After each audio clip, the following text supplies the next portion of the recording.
Welcome, everyone, to vpod.ai. I'm Mike, and my guest today is Susan. You can sponsor this podcast for just $25. Your message will be featured across major platforms like Apple Podcasts, Amazon Music, Spotify, and more. If you're interested, visit vpod.ai to get started today.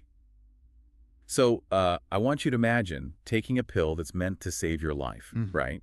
But then you find out it's secretly, draining the electrical grid of your own body. Oh, absolutely. It's like turning a minor bout of dehydration into, a catastrophic system failure. Exactly. And if you are tuning in today, you probably want to understand the actual mechanics of human biology. You don't just want to accept a prescription and hope for the best. Right, because we are manipulating the fundamental physics of the human cardiovascular system here. Right. Which is, not something to take lightly. Yeah. And to be clear, our mission today isn't to induce panic.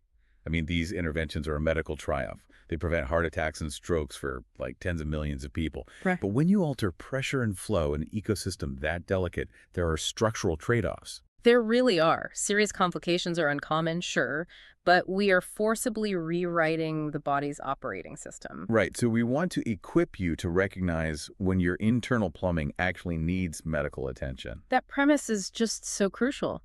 We often treat blood pressure as just a number on a chart, right? But it is literally the physical force driving oxygen into every single cell. Which means lowering it artificially forces the kidneys and the heart to operate under new chemically imposed rules. Exactly. The side effects aren't just random symptoms. They are logical consequences of the drugs doing exactly what they were built to do. So let's look at the foundational example of that.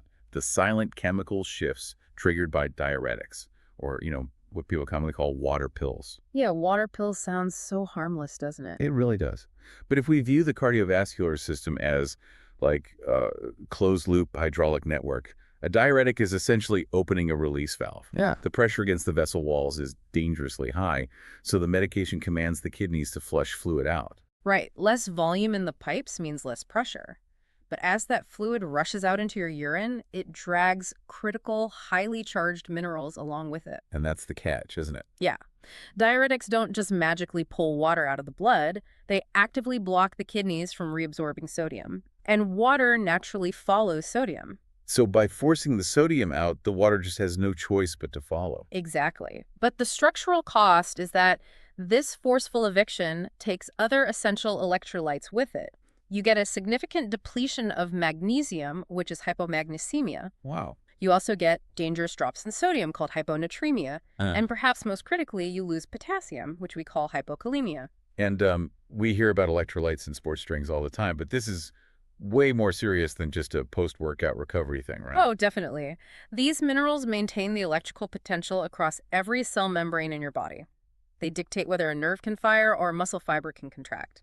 So if you're taking these meds, specifically loop diuretics like Lasix or Boomex, what does that drain actually feel like? Well, the initial signs are incredibly subtle, which makes them dangerous. You might just think you had a long week at work. But a gradual drop creates a profound, heavy weakness. Just feeling totally drained. Right. And your muscles might misfire, giving you sudden, painful cramps, especially in your legs. I know the thiazide class is huge too.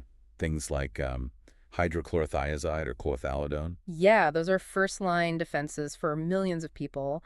And as sodium levels drop with those, your brain actually struggles to transmit neural signals efficiently. You might get cognitive confusion or like a persistent brain fog. It's so counterintuitive. You treat your heart, but your brain gets foggy because the sodium gradient is flattened. Exactly. Which is precisely why a healthcare provider must be drawing your blood regularly. You cannot feel your cellular gradients shifting until the system crashes. So what happens if we look at the exact opposite? Like, if diuretics flush out potassium, what happens if the body hoards it instead? That is hyperkalemia. And it's caused by entirely different classes of medications. Things like ACE inhibitors, the Pril drugs like Zestrol or Altef. Or the ARBs, right, like Cozar and Benicar. Yes, exactly. Also Tecturna and a specific diuretic called aldactone. They interrupt the hormonal signaling, so your kidneys aggressively hold on to potassium. Wait, if low potassium causes weakness, I'm guessing a massive surplus is, pretty bad for the heart. It creates complete electrical chaos. The heart relies on a very precise influx and outflux of potassium to maintain its rhythm. So it just can't reset between beats. Right. It's a stealthy buildup. You might feel a vague fatigue at first, but as it escalates, it triggers severe heart palpitations, sharp chest pain, shortness of breath, and vomiting, It literally transforms a silent imbalance into a sudden cardiac emergency. which reinforces the main point here. Whether your medication flushes minerals out or pulls them in your blood, relying on physical symptoms is a failing strategy. The routine blood test is completely non-negotiable. Okay, let's shift our perspective from those invisible blood panels to side effects that are alarmingly visible, because there's a staggering paradox in the data about ACE inhibitors and a condition called angioedema. Yeah, the statistics on that are frequently misunderstood. Angioedema is this sudden, severe swelling of the deep tissues beneath the skin. Right.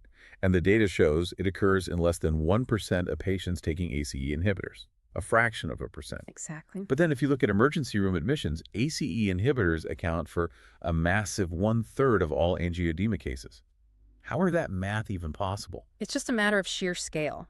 ACE inhibitors are a foundational pillar of modern medicine, prescribed to tens of millions of people globally. So when you multiply a microscopic percentage of risk by 50 million daily users, you generate a massive volume of people experiencing this severe reaction. So it remains incredibly rare for the individual, but it's a daily reality for emergency room doctors. Exactly. And the biology behind it is fascinating because it isn't a standard allergy. Right, ACE stands for angiotensin-converting enzyme, and we use a drug to block that enzyme to keep the blood vessels relaxed. Yes, but that same enzyme has a secondary job. It breaks down a protein called bradykinin. And bradykinin makes blood vessels widen, right? Right, it's a powerful vasodilator. It widens them and makes them highly permeable. So because the ACE inhibitor stops the enzyme from breaking it down, bradykinin rapidly accumulates in the tissues. Wow. The blood vessels become so permeable that fluid massively leaks out into the surrounding tissues. It's essentially localized internal flooding. Yeah. Visually, for the person experiencing this, what does it look like? It presents as profound, rapid swelling. Your lips might balloon outward. The tissues around your eyes can swell so drastically that your eyes are literally forced shut. That sounds terrifying. It is. Your hands and feet might become painfully tight and puffy, often with intense itching or hives. But the real life-threatening danger is when that fluid leaks into the tissues of the throat and larynx. The airway physically closes as the tissues engorge with fluid. Within minutes. And while angioedema has that direct link to ACE inhibitors, we have to remember that traditional allergic reactions are a risk with any blood pressure medication. Right, which means if you are listening and you start a new prescription, or even if you've been on one for years, you have to treat facial swelling or hives as an immediate crisis. Oh, absolutely. You do not monitor it. You don't just leave a message for your doctor. It is an escalating biological emergency. You need immediate, aggressive medical intervention, like calling 911. The speed of that tissue engorgement cannot be understated. You have a very narrow window before intubation becomes impossible. You have to act immediately. Okay, that covers the immune and biochemical rejections. Let's pivot to the unintended mechanical consequences, because high blood pressure is notoriously difficult to manage. It really is. The data shows over 70% of patients require polypharmacy, meaning 2 or more different medications, to bring their pressure down. Right, you are attacking it from multiple biological angles. You might have a diuretic reducing fluid volume, paired with an ARB forcing the vessels to stay dilated. You're intentionally overriding the body's natural systems to force the numbers down. But the therapeutic window is narrow. So when those medications work perfectly in tandem, you run the risk of overcorrection. The pressure drops too far, resulting in hypotension. Exactly. Low blood pressure. The systemic pressure falls below the threshold needed to pump oxygenated blood up into the brain. And that causes an immediate wave of dizziness, headaches, and severe cognitive fog. Yes, but the most dangerous manifestation of this overcorrection is orthostatic hypotension. This is a failure of the baroreceptor reflex, isn't it? Like when you're lying flat, your heart doesn't need much force to supply the brain. Right, because there's no vertical gradient. But the moment you stand up, gravity violently pulls the blood volume down into your legs. Normally, sensors in your neck detect that sudden drop and instantly trigger your blood vessels to constrict, pushing the blood back up. Exactly. But we just flooded the patient's system with medications specifically designed to paralyze that exact constriction reflex. So the blood vessels are chemically blocked from tightening up. The compensatory mechanism is entirely disabled. The blood pools in your legs, your brain is briefly starved of oxygen, and you experience a severe syncopal episode. You black out. For you listening, this mechanical failure is a devastating real-world risk. If you wake up at 2 in the morning to use the restroom and stand up quickly, you could fall. And a fall resulting in a fractured hip or a traumatic brain injury is often a permanent, life-altering event. So you must consciously change how you navigate gravity. You cannot leap out of bed. You have to sit for a moment, let your system adjust, and then stand slowly. You are literally manually managing your blood flow because you chemically disabled the system that used to do it for you. Okay, I want to explore one final mechanism that highlights a terrifying biological synergy. ACE inhibitors and ARBs are legendary for protecting kidney function, right? They are. Doctors prescribe them specifically to shield the microscopic filters in the kidneys from the pounding force of high blood pressure. Yet simultaneously, these exact same protective drugs are listed as a primary cause of acute kidney injury, like a sudden loss of renal function. How is that possible? It is the ultimate pharmacological paradox. The medication itself does not change. What changes is the physiological environment around it. The perfect storm. Right. To understand it, we have to look at the physical plumbing of the glomerulus, which is the filtration unit inside the kidney. Let's build that model. You have an inflow pipe bringing blood in and an outflow pipe taking blood away. Precisely. Under normal conditions, your body constricts that outflow pipe to create a bottleneck.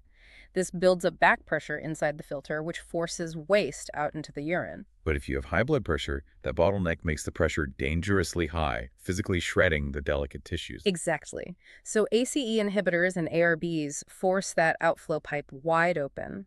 The bottleneck is removed, the pressure drops to a safe level, and the kidney is protected. Okay, the pressure is relieved. But acute kidney injury happens when we accidentally drop that filtration pressure to absolute zero, right? Yes. And that requires compounding factors. We have the ACE inhibitor holding the outflow pipe wide open.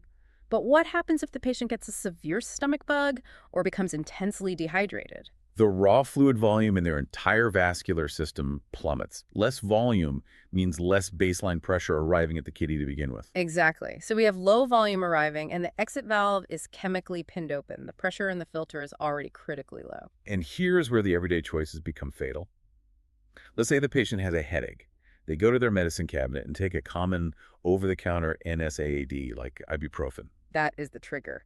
NSAIDs have a very specific effect. They severely constrict the inflow pipe. They pinch off the blood supply entering the filter. Oh, wow. The synergy is catastrophic. It really is. Systemic dehydration means there's barely any fluid volume. The NSAID chokes off whatever blood is left. And the ACE inhibitor ensures that whatever tiny amount does make it, it flows straight out the fully dilated exit pipe. So the physical pressure inside the glomerulus drops to zero. Completely to zero. Without hydrostatic pressure, filtration completely stops. Waste products build up in the bloodstream immediately. And the kidney tissue itself becomes starved of oxygenated blood. Within hours, you transition into acute kidney injury, and the organ just begins to shut down. It is a profound realization that a simple drugstore pain reliever, when combined with dehydration and a standard prescription, can orchestrate a total organ failure. It underscores the immense responsibility of managing an altered internal ecosystem.